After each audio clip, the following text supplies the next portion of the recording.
پانی پینے کے آداب۔ دو بھائی اسکول میں کھیل رہے تھے، ایک کا نام احمد اور دوسرے کا حمزہ۔ احمد بڑا بھائی اور حمزہ چھوٹا بھائی۔ حمزہ کو پیاس لگی، وہ اپنے بڑے بھائی کے پاس آتا ہے اور کہتا ہے بھائی مجھے پیاس لگی ہے۔ احمد مطلب اس کا بڑا بھائی اسے اپنی واٹر بوتل دیتا ہے اور حمزہ وہی کھڑے ہو کر پانی پینے لگا تو اس کو بڑے بھائی نے ہاتھ پکڑ کر روک لیا اور کہا کہ ایسے پانی نہیں پینا چاہیے۔ حمزہ نے پوچھا بھائی پھر کیسے پانی پینا چاہیے؟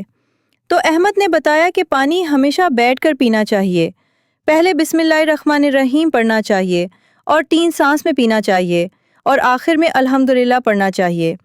چھوٹا بھائی یعنی کہ حمزہ نے دوبارہ پوچھا اس طریقہ سے پینے سے کیا ہوگا بھائی؟ پھر بڑا بھائی یعنی کہ احمد اپنے چھوٹے بھائی کو بتاتا ہے کہ اس طریقے سے ہماری پیاس بھی ختم ہو جائے گی اور ہمیں نکیاں بھی ملے گی۔ یہ سن کر حمزہ بہت خوش ہوا اور اپنے بڑے بھائی کو جزاکم اللہ خیرہ بول کر پانی پینے لگا۔